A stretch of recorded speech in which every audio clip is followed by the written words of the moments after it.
നാലാം പാടി നടന്നു 4 വക പൂവെടുത്തു പെട്ടിയിലിട്ടു പൊന്നാമല തവകൻ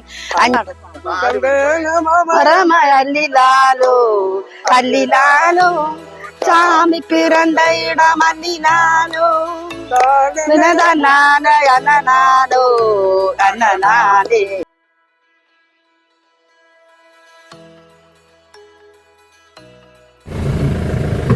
ശരിക്കും നിങ്ങളുടെ ഈ കല്യാണത്തിൻ്റെ ചടങ്ങുകളെന്ന് പറയാം? ശരിക്കും എൻ്റെ ഒരു ഓർമ്മയിൽ കാലാവട്ട് മഹോത്സവം നടക്കുന്ന സമയങ്ങളിൽ പെണ്ണും ചെറുക്കനും അവിടെ വരികയും രാവിലെ ഈ കാലാവട്ട് തീരുന്ന ആ സമയത്ത് പെണ്ണും ചെറുക്കനും കൈ കൊടുത്ത് അങ്ങനെയാണ് ആചാരം നമ്മൾ.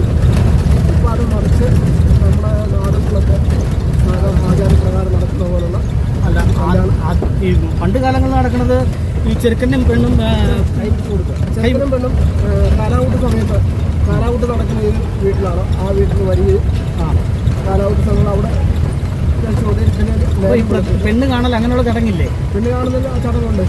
അതെങ്ങനെ? ഈ വീട്ടിൽ കണ്ട് സംസാരിച്ച് കാരണവന്മാർ അവർ ആണ് തീരുമാനങ്ങൾ എടുക്കുന്നത്.